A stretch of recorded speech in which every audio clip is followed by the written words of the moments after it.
तो ब्लॉग की पिछली वीडियो में हमें ये शो कराया जाता है कि ऊबर्स लोरेंजो नहीं किंग के अराउंड घूमते हैं। लेकिन इससे भी ज्यादा सरप्राइजिंग चीज ये थी कि बारो, जिसने कि आज तक किसी को पास नहीं किया बिना किसी अपने फायदे के, अब दूसरे के साथ पासेस करके प्ले करता है फुटबॉल। और ये चीज हो पाई है स्नफी की वजह से, जिसने कि बारो को कम्प्लीटली चेंज कर दिया ऊबर्स ज्वाइन करने के बाद। क्योंकि स्नफी ने बारो को ये समझाया कि एरोगेंट और ईगोइस्टिक होना जरूरी है, लेकिन दूसरों के साथ काम करना यानी फुटबॉल खेलना भी जरूरी है। क्योंकि वो और उसके फ्रेंड ने भी वही गलती करी थी जो कि इस वक्त बारो कर रहा है। और अगर बारो नहीं रुका, ऐसा ही करता गया आगे तक, तो शायद उसका भी रिजल्ट वही होगा जो भी उसके दोस्त का हुआ है। यानी स्नफी के दोस्त ने सुसाइड कर ली थी। क्योंकि एक टाइम पे तो वो बहुत बढ़िया खेल रहे थे, बहुत ज्यादा ऊंचाइयों पे थे, लेकिन सडनली उनकी परफॉर्मेंस ड्रॉप होने लगी लैक ऑफ प्रैक्टिस की वजह से। एरोगेंट हो गए थे, ईगो आ गई थी कि ये हमसे बढ़िया कोई नहीं है। लेकिन स्नफी ने जहां तक खुद को रिकवर कर लिया इन सारी चीजों से, बट इसका दोस्त नहीं कर पाया और सुसाइड कर ली। और स्नफी ये विश्वास दिलाता है कि वो बारो को किंग बना देगा ऊबर्स का। अब ये कहानी सुन के और स्नफी का ऑफर सुन के किंग शॉक तो होता है स्टार्टिंग में, लेकिन वो साफ इनकार कर देता है कि पहली बात तो मैं तुम्हारे बडी की तरह नहीं हूँ। एंड ऑब्वियसली ये बात सच भी है, क्योंकि किंग हमेशा प्रैक्टिस करता है और खुद को लीनियंटली नहीं देता। हाँ, वो एरोगेंट है, ईगोइस्टिक भी है, लेकिन प्रैक्टिस कभी नहीं भूलता, अपना 100% जरूर देता है। दूसरी चीज, वो ये नहीं चाहता कि दूसरा कोई उसे किंग बनाए, वो किंग खुद बनना चाहता है अपनी एबिलिटीज के थ्रू। एंड ऐसे ही कुछ टाइम गुजरता है और किंग को मनाने लोरेंजो आता है और वो बताता है कि कैसे स्नफी ने उसकी लाइफ कंप्लीटली चेंज कर दी। एक स्ट्रीट पे पड़े भिखारी से लेके आज वो न्यू जनरेशन वर्ल्ड 11 में गिना जाता है। और ऐसा नहीं है स्नफी ने मदद की है तो सारा का सारा श्रेय स्नफी को जाता है, क्योंकि उसने भी अपना 100% दिया था इस गोल को अचीव करने में। और यही चीज बारो के साथ भी अप्लाई होती है। अब स्नफी ने बोला था कि वो बारो को किंग बनाएगा, लेकिन ऐसा भी नहीं है कि वही सब कुछ करेगा। ऑब्वियसली किंग को मेहनत करनी पड़ेगी, अपना 100% देना पड़ेगा।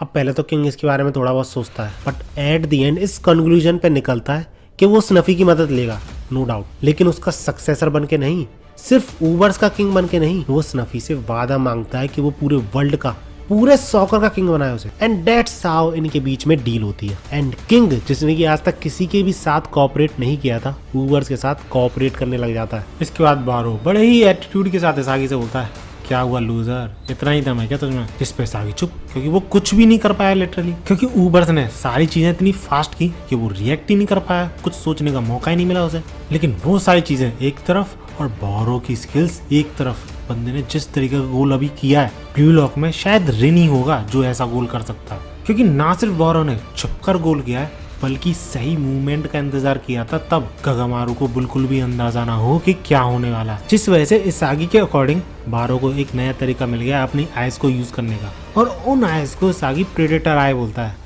इसके बाद हम नेस को देखते हैं, जो कि काफी ज्यादा फ्रस्ट्रेटेड महसूस कर रहा था, क्योंकि वो किसी भी तरीके से हेल्प नहीं कर पा रहा है काइजर की गोल करने में। लेकिन काइजर वहां पे आता है, उसे शांत करता है और ये बोलता है कि तुम सिर्फ लोरेंजो को मुझसे दूर हटा दो, आगे मैं संभाल लूंगा। इसके बाद कोरोना और यूकिमिया पूछते हैं कि उन्हें क्या करना चाहिए, क्योंकि जिस हिसाब से ऊबर्स फाइट कर रहे हैं, मानो उनके पास सारे तरीके हैं हमारे हर तरीके के अटैक का जवाब देने के लिए। लेकिन क्योंकि सागी को पता था कि ऊबर्स टीम वर्क में ज्यादा भरोसा रख रहे हैं, उसी तरीके से फाइट कर रहे हैं, that's why the key to the victory in this match is duels, यानी 1-on-1 प्लेयर्स के साथ खेलना पड़ेगा उन सारे लोगों को ऊबर्स को डिफीट करने के लिए। इसके बाद हम देखते हैं नेस और काइजर को, जो कि एक दूसरे को पास करते हुए आगे बढ़ रहे थे। और जब लोरेंजो काइजर के अगेंस्ट में आता है तो नेस उसे संभाल लेता है, काइजर आगे बढ़ जाता है, और नेस जब पास करता है काइजर को, तो गेस व्हाट, ये भी ऊबर्स के प्लान में था।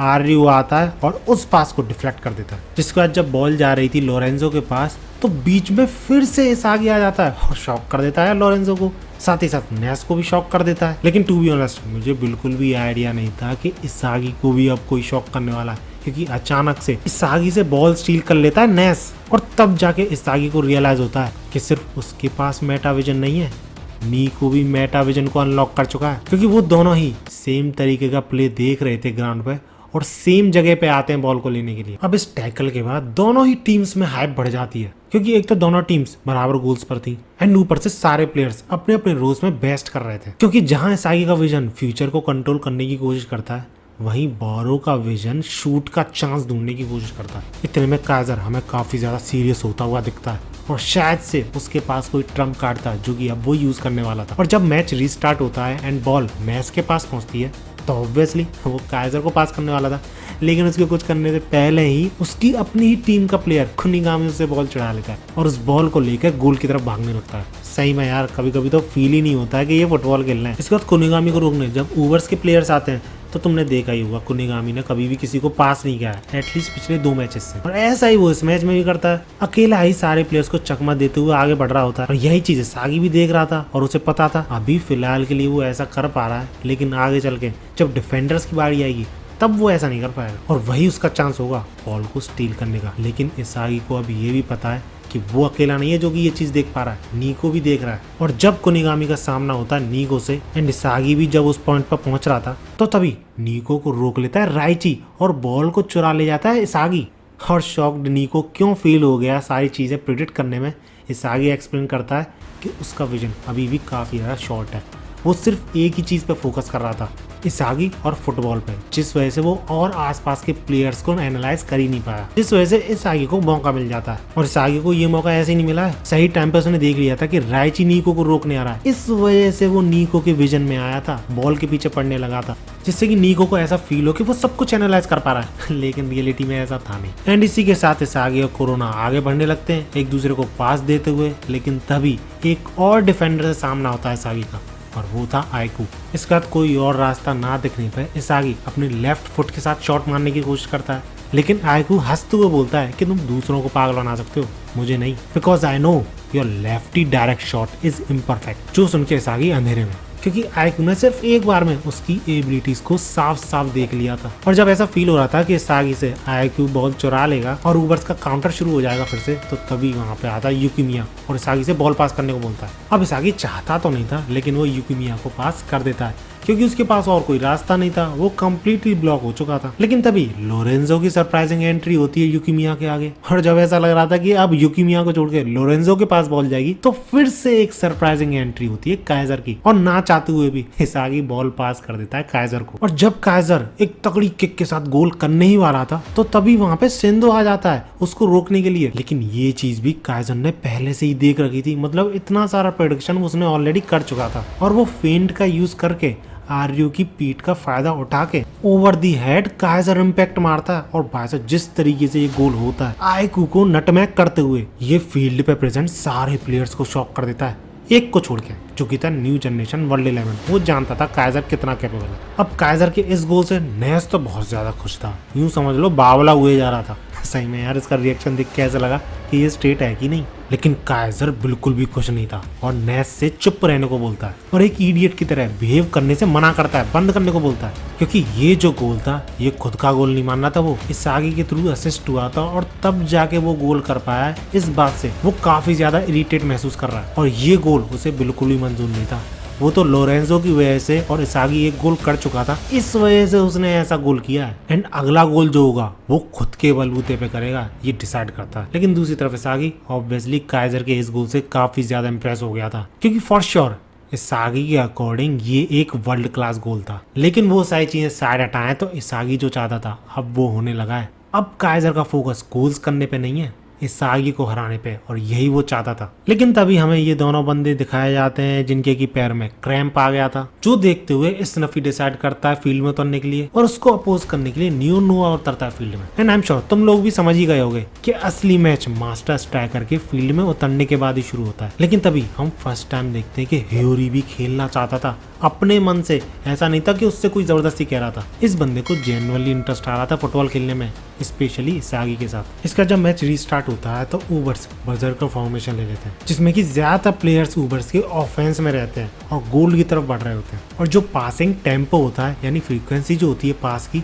वो काफी ज्यादा फास्ट होती है। हर छोटे छोटे डिस्टेंस में एक दूसरे को पास कर रहे होते हैं, जिस वजह से किसी भी प्लेयर के लिए बॉल छीनना काफी ज्यादा मुश्किल था। लेकिन स्टिल इसागी सही टाइम पे सही जगह पे पहुंच जाता है और बॉल छीनने ही वाला होता है। लेकिन तभी उसके आगे आ जाता है स्नफी। लेकिन तभी उसका सामना करने आ जाता है दूसरा मास्टर स्ट्राइकर यानी नियोल नोआ, जो कि बॉल स्टील करने की कोशिश करता है स्नफी से। लेकिन स्नफी इसागी और नियोल नोआ दोनों को संभालते हुए बड़ी आसानी से उस बॉल को लोरेंजो को पास कर देता है। और ये चीज काफी ज्यादा सरप्राइजिंग थी इसागी के लिए। वो विश्वास नहीं कर पा रहा था कि स्नफी नियोल नोआ और उसे एक साथ संभाल रहा है। एंड सही में यार नियोल नोआ के फील्ड पे प्रेजेंट होते हुए भी स्नफी बॉल को बास्टर मुशैन के गोल के पास ले जाने में कामयाब होता है। और बोरो को पास करता है। और क्योंकि गगामारू के आगे कोई भी नहीं था और बोरो को जो बॉल है यानी पास जो है वो ठीक गोल के सामने मिला था, तो भैया गगामारू पूरी होप को देता है कि ये गोल तो वो रोक नहीं पाया। लेकिन तभी इसागी और काइजर दोनों ही मिलके उस गोल को होने से रोक लेते हैं, जो देख के किंग बिल्कुल अंधेरे में। लेकिन इन दोनों को रोकने के बाद जो रिबाउंड होता है वो भी पता है किसके पास जाता है, स्नफी के पास। और इतना सब कुछ देखने के बाद इसागी क्लियरली समझ जाता है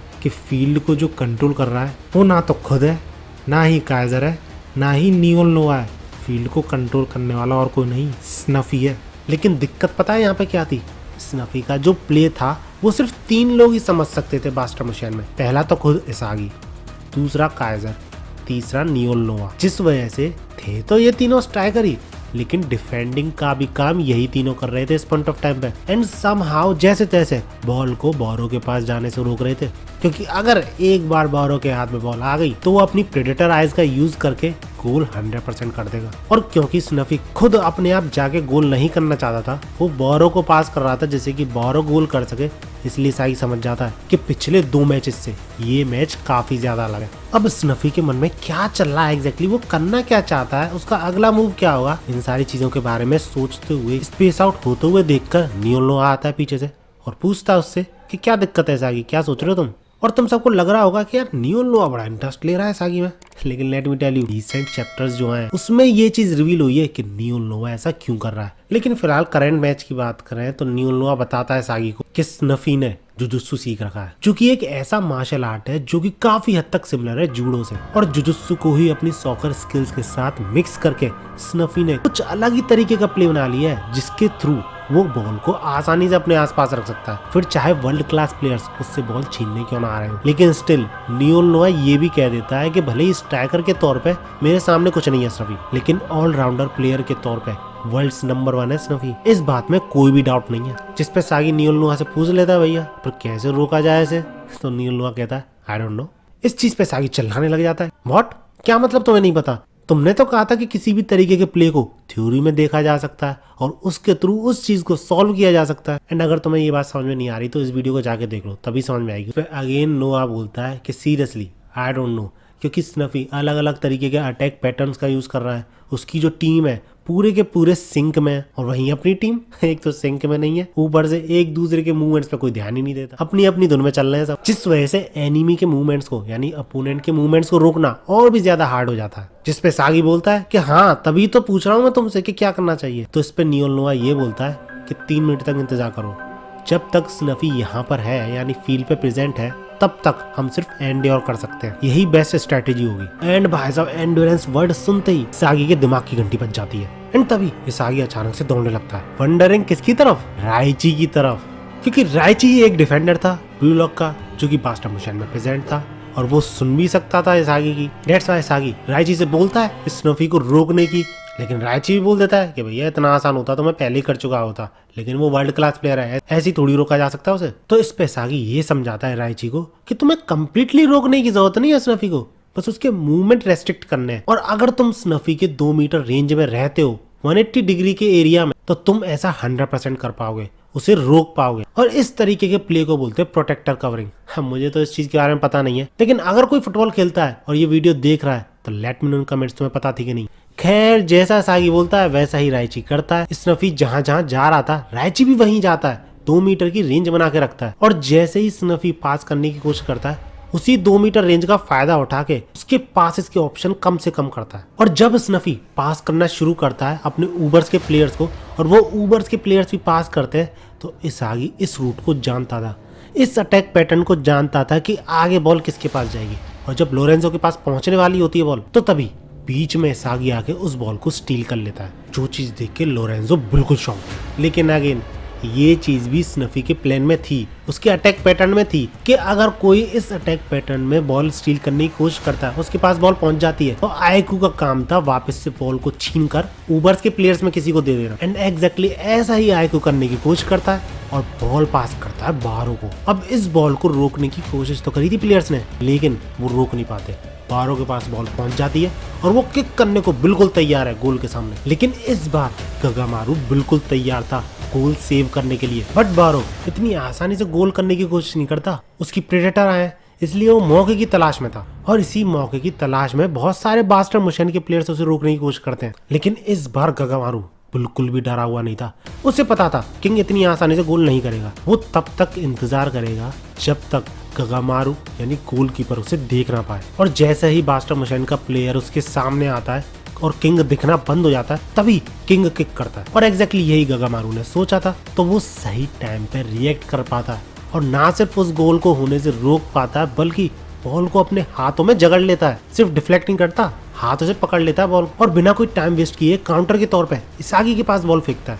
इसके बाद 3 प्लेयर्स इसागी, नियोल-नोआ और युकिमिया गोल की तरफ बढ़ते हैं, एक ट्रायो के तौर पे सारे ऊबर्स के प्लेयर्स को चकमा देते हुए, जिसमें से आधे से ज्यादा काम तो नियोल-नोआ ही कर रहा था। लेकिन तभी कोई और तरीका ना दिखने पे सही टाइम पे आयकू नियोल-नोआ को रोक देता है, ऑब्वियसली फाउल का यूज करके। वैसे तो रोक नहीं सकता ना वर्ल्ड क्लास प्लेयर को, बट नियोल-नोआ फाउल होते हुए भी इसागी को बॉल पास कर देता। एंड अब बचते हैं इसागी और युकिमिया, जो कि अगेन काफी अच्छा परफॉर्म कर रहे थे यार, इतने सारे प्लेयर्स को चकमा दे रहे थे। लेकिन एक चीज की कमी थी इन दोनों के बीच में, वो है कोऑर्डिनेशन। क्योंकि जो चीज युकिमिया सोचता था वो इसागी नहीं सोचता था। इस वजह से जिस तरीके के पास इसागी चाहता था युकिमिया वैसा नहीं करता। यानी थोड़ा नीचे पास चाहिए था उसे, युकिमिया काफी ऊंचा पास कर देता है और इसी चीज का फायदा उठा के स्नफी वहां पे आकर एंड स्नफी डिफेंड करते हुए उस बॉल को दूर फेंक देता है। और इस पॉइंट ऑफ टाइम पे इसागी समझ जाता है कि एक चीज जिसकी की अभी कमी है इस फील्ड पे, वो है एक बंदा जो कि सेम उसकी तरह विजुअलाइजेशन पावर रखता हो। एंड वो कौन था? ऑब्वियसली ह्यूरी था। एंड दूसरी तरफ ह्यूरी भी काफी ज्यादा इंटरेस्टेड था फुटबॉल खेलने के लिए। इसके बाद ऊबर्स काउंटर का भी काउंटर करते हैं और वापस बास्टर मुशैन के गोल की तरफ बढ़ते हैं। और ये सब होता हुआ देख इसागी काफी ज्यादा फ्रस्ट्रेटेड फील कर रहा होता है, क्योंकि जो उसने सोचा था, जो वो करने वाला था, सारी चीजें एग्जैक्टली उसके प्लान के अकॉर्डिंग गई थी। और उसकी इमेजिनेशन जो थी वो 100% सुपीरियर थी बाकी सारे लोगों से। लेकिन स्टिल वो गोल नहीं कर पाया। दैट्स व्हाई उसकी इमेजिनेशन का भी कोई मतलब नहीं बनता, क्योंकि एट द एंड सारी चीजें प्रूफ होती है नंबर्स के साथ, यानी गोल्स के साथ। Because as a striker it's the most important thing to do. इसके बाद हम देखते हैं कि ऊबर्स कैसे बास्टर मुशैन के डिफेंस को चीरते हुए फिर से बॉल एट द एंड बोरो के पास लाके खड़ी कर देते हैं। और इस बार गगामारू भी कुछ नहीं कर सकता था, क्योंकि जस्ट लाइक फर्स्ट टाइम इस बार ऊबर्स के काफी सारे प्लेयर्स है उसके सामने उसे कंफ्यूज करने के लिए। सेकंड टाइम की तरह नहीं जब उसने बॉल सेव कर ली थी, क्योंकि उस टाइम ज्यादा प्लेयर्स नहीं थे ऊबर्स के। लेकिन इस बार इसागी था बोरो को रोकने के लिए। लेकिन ये देखते हुए भी बोरो गोल करने ही वाला था, लेकिन वो रुक जाता है, क्योंकि बोरो हर बार एक ही तरीके से गोल करने की कोशिश करता है। तो इसागी को ही पता है कि बोरो कब और किस तरीके से गोल करेगा, जिस वजह से वो बोरो को बोरिंग बोलता है काफी ज्यादा। लेकिन जैसा कि मैंने बताया, बोरो बॉल रोकने के बाद स्नफी से ये बोलता है कि स्नफी कितनी बार तुम मेरी बेइज्जती कराओगे? तुमने कहा था कि अगर मैं तुम्हारे तरीके से खेलूंगा तो वर्ल्ड्स बेस्ट बन जाऊंगा। जिस पे स्नफी बोल देता है और क्या, सही बात है, रिमेंबर तुम 100 मिलियन वोट रखते हो। लेकिन उस चीज से बोरो को कोई भी फर्क नहीं पड़ता था।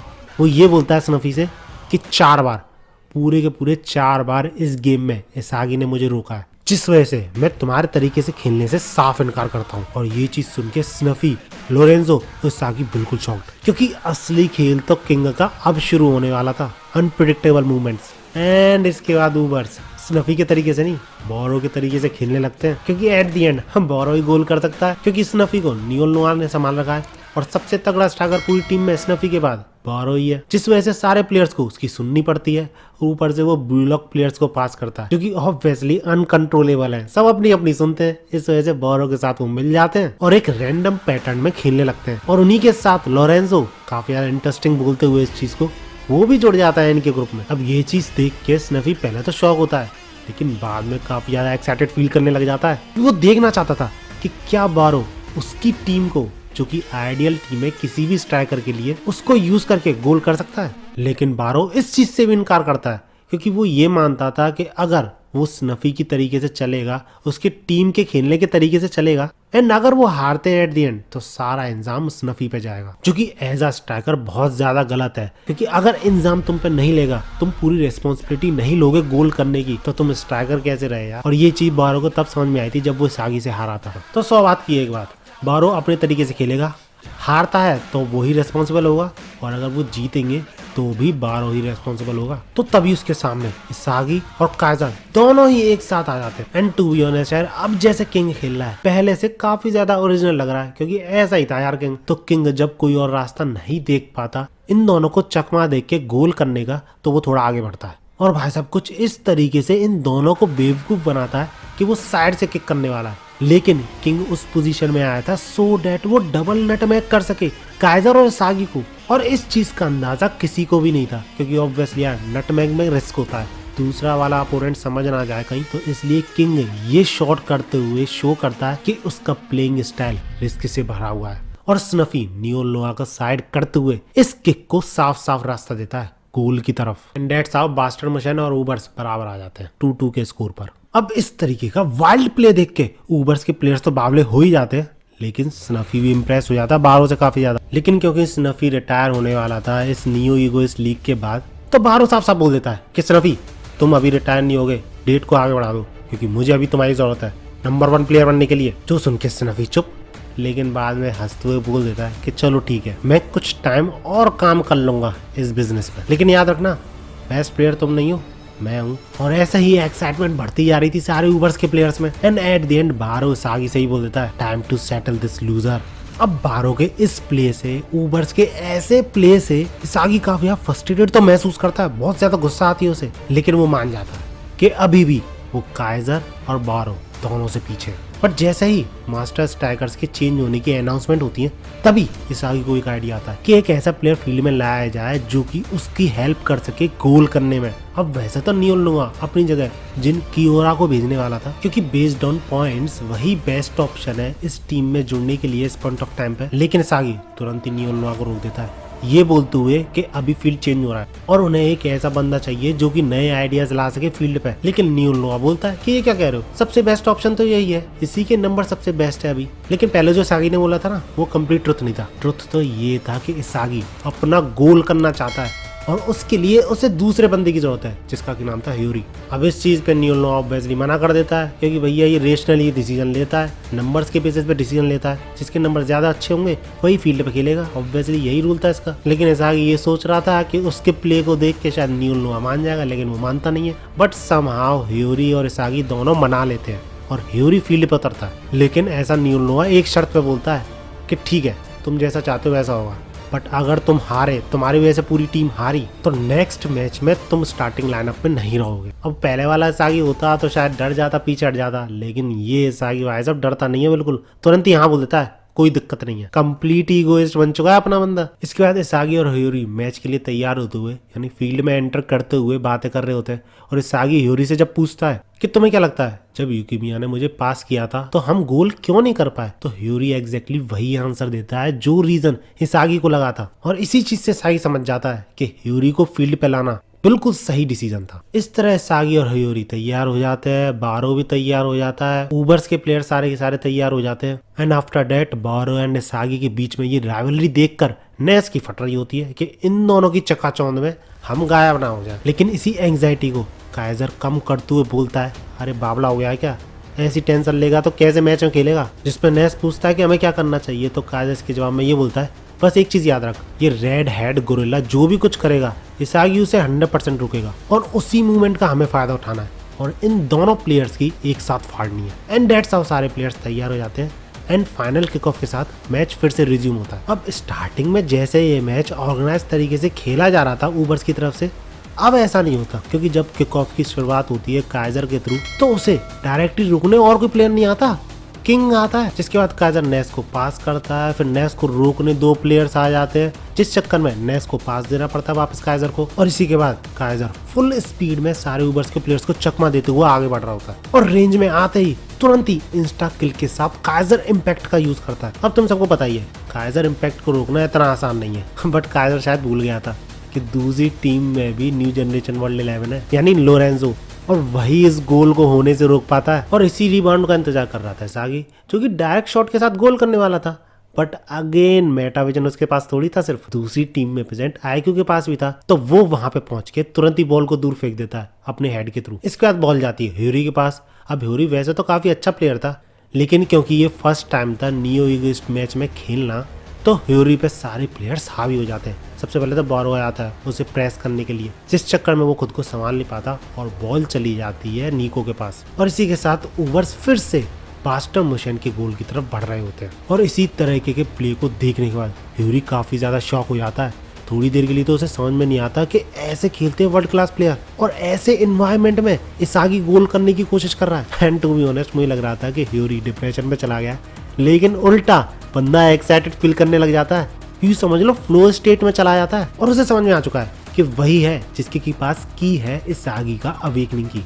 तो वो भले ही खुद वर्ल्ड्स बेस्ट ना बन पाए, लेकिन इसागी को वर्ल्ड्स बेस्ट बना के छोड़ेगा और यही उसकी ईगो है। और उसके बाद वापस गेम पे आए तो हम देखते हैं कि ऊबर्स के प्लेयर्स को कोई भी बास्टर मशीन का प्लेयर या फिर डिफेंडर रोक ही नहीं पा रहा था। And at the end Lorenzo king को बॉल भी पास कर देता है और किंग जो था पेनल्टी एरिया में भी पहुंच जाता है। और जब इसागी को लग रहा था कि किंग गोल कर देगा, तो तभी ह्यूरी सही टाइम पे पहुंच के बॉल को रोक लेता है, उस पास को इंटरसेप्ट कर देता है और तुरंत ही इसागी से रेडी होने को बोलता है, ईगोइस्ट बोलते हुए से। इसके बाद ह्यूरी और इसागी एक दूसरे को पास करते हुए आगे बढ़ते हैं और उन दोनों को ज्वाइन करता है युकिमिया। और ये तीनों ऊबर्स के प्लेयर्स को चकमा देते हुए आगे बढ़ रहे होते हैं गोल की तरफ, जिसमें से ह्यूरी की ड्रिबलिंग को कोई रोक ही नहीं पा रहा था, क्योंकि फर्स्ट बंदा फ्लो स्टेट में था एंड सेकंड अभी मैच में आया था, तो सब लोगों से ज्यादा एनर्जी थी उसकी। और सही मौका दिखते ही जब वो इसागी को पास करता है तो उसे दो डिफेंडर रोकने आते हैं, एक तो आइकू, दूसरा डॉन लोरेंजो। लेकिन स्टिल इसागी घबराता नहीं है। पता है क्यों? क्योंकि इसागी जैसा पास चाहता था ह्यूरी ने एग्जैक्टली वैसा ही पास दिया है। क्योंकि इस पास को एज अ फेंट यूज करके वो उन दोनों को चकमा देता है और एक डायरेक्ट शॉट के साथ गोल करने ही वाला था। लेकिन अचानक से वहां पे एंट्री होती है काइजर की, जो कि वैसे तो पहले बोल रहा था कि इसागी से बॉल छीन के मुझे गोल नहीं करना है, खुद का गोल क्रिएट करना है, लेकिन फिर भी इसागी से बॉल छीनने आ ही जाता है। और ये दोनों ही एक साथ अपने अपने वेपन का यूज करते हैं, काइजर अपने काइजर इम्पैक्ट का और इसागी अपने डायरेक्ट शॉट का। लेकिन पता है क्या, इस बॉल को रोकता है आर्यू और किंग। जी हाँ, किंग डिफेंड कर रहा था अपने गोल को। देन इस रिबाउंड को जो कंट्रोल में लेता है वो है आर्यू। कुनिगामी रुकने की कोशिश तो करता है, लेकिन आर्यू तुम्हें पता ही है जंपिंग पावर में कितना अच्छा है स्टार्टिंग से ही, तो वो कंट्रोल में ले लेता है और पास कर देता है ऊबर्स के एक प्लेयर को, जो कि था आईक्यू। लेकिन उसे रोकने काइजर पहुंच जाता है और फिर से ये भसड़ शुरू हो जाती है, जिसमें कभी बॉल उसके पास तो कभी बॉल इसके पास। लिटरली इस पॉइंट पे समझ ही नहीं आ रहा था कि कौन किसकी टीम का प्लेयर है। और इसी भसड़ को ज्वाइन कर लेता है ह्यूरी, क्योंकि अचानक से उसे ब्लॉक का कीड़ा काटने लगता है, क्योंकि उसका काम तो इसागी को पास करना था। लेकिन गोल के पास पहुंचने पर उसके अंदर से आवाज आने लगती है, shoot shoot now because you are a striker. अब शूट करे या फिर पास करे, अपने पास्ट को याद करते हुए यही चीज फिर से सोच रहा होता है, शूट करे पास करे, शूट करे पास करे, और इसी कंफ्यूजन में एट द एंड वो शूट कर देता है। और ये मत सोचना कि डेस्परेशन के साथ शूट किया तो हो जाएगा गोल, नहीं, उसका गोल रोकने वहां पे पहुंच जाता है सिंधो। और यूं समझ लो गोल होने से बाल बाल बच पाता है, पोल से टकरा के बॉल वापस आती है। अब इस गोल के फेल होने के बाद ह्यूरी तो काफी ज्यादा डिप्रेस फील करने लग जाता है, क्योंकि ना तो वो गोल कर सकता है एज अ स्ट्राइकर, ना ही उसने इसागी को पास किया जिसके के लिए वो इस फील्ड पे आया था। जिस वजह से मन ही मन में सोचने लगता है कि लगता है मुझे क्विट कर देनी चाहिए सॉकर। बहुत ज्यादा डिप्रेशन में ही चला जाता है यूं समझ लो। लेकिन इसागी इस फील्ड शॉट को देख के उसके मन में एक नई थ्योरी आती है, जिसके के थ्रू वो 101% जीत सकते हैं। और ह्यूरी जो कि बिल्कुल डिप्रेशन में डूब चुका था, उससे चिल्लाते हुए इसागी बोलता है, ह्यूरी एक और बार जल्दी शुरू करते हैं। और जब ह्यूरी काफी ज्यादा सैड था और कंफ्यूज्ड भी था कि क्यों इसागी उसे यूज करना चाहता है, जबकि अभी अभी वो फेल हो गया उसे पास करने में और गोल भी करने में, तो तभी इसागी उसे एडवाइस देता है, वही एडवाइस जो कि ह्यूरी ने पहली बार मिलने पे इसागी को दी थी, that to go beyond your imagination, act रिफ्लेक्सिवली।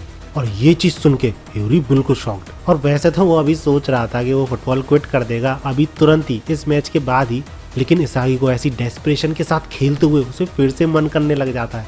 बंदा बोल तो रहा था कि वो क्विट करेगा, लेकिन खेलता भी जा रहा था। और इसी दौरान सारे प्लेयर्स अपना रोल निभा रहे थे। गगामारू एक गोल होने से भी बचाता है, राइची डिफेंड कर रहा था, और जैसा कि मैंने बताया पूरी तरीके से भसड़ फैली हुई थी, केओस मचा हुआ था पूरे के पूरे फील्ड पर। और इसी केओस के बीच बॉल को स्टील कर लेता है फिर से ह्यूरी। और इसके बाद जो ह्यूरी अपना एटीट्यूड चेंज करता है, लिटरली तुम पूरी मांगा में फर्स्ट टाइम ह्यूरी का ऐसा एक्सप्रेशन देख सकते हो।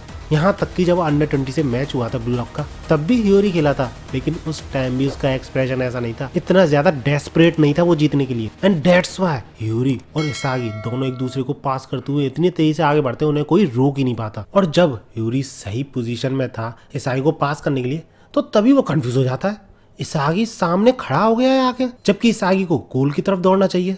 उसे समझ में नहीं आ रहा था कि उसे क्या करना है। फर्स्ट टाइम था ऐसा कि इसागी जो कर रहा है ह्यूरी को समझ में नहीं आ रहा। लेकिन कुछ टाइम सोचने पर जब इसागी की बात पे गौर जाता है ह्यूरी का, वही एक्ट रिफ्लेक्सिवली, तब जाके उसे समझ में आता है कि उसे इसागी को पास नहीं करना, गोल करने की कोशिश करनी है। और वही इसागी का प्लान है। जिसके बाद ह्यूरी अपने आप को शूटिंग पोजीशन में लाता है, थोड़ा आगे बढ़कर जहां से वो शूट कर सकता था, और इसागी को पास करने की एक्टिंग करते हुए शूट करता है, वो भी बिना इसागी को देखते हुए कि वो कहाँ पर है। जिस वजह से बाकी सारे प्लेयर कंफ्यूज थे कि यार ये खुद तो स्कोर करेगा नहीं, लेकिन ये इसागी को भी नहीं देख रहा है, आखिर चल क्या रहा है। लेकिन जब सबको लगता है कि खुद ही शूट करने वाला है ये और इसका शॉट तो आसानी से रोक लिया जाएगा, तो तभी इन सबकी इमेजिनेशन को सरपास करते हुए ह्यूरी की बॉल ठीक वहीं पर पहुंचती है जहां पर कि इसागी चाहता था।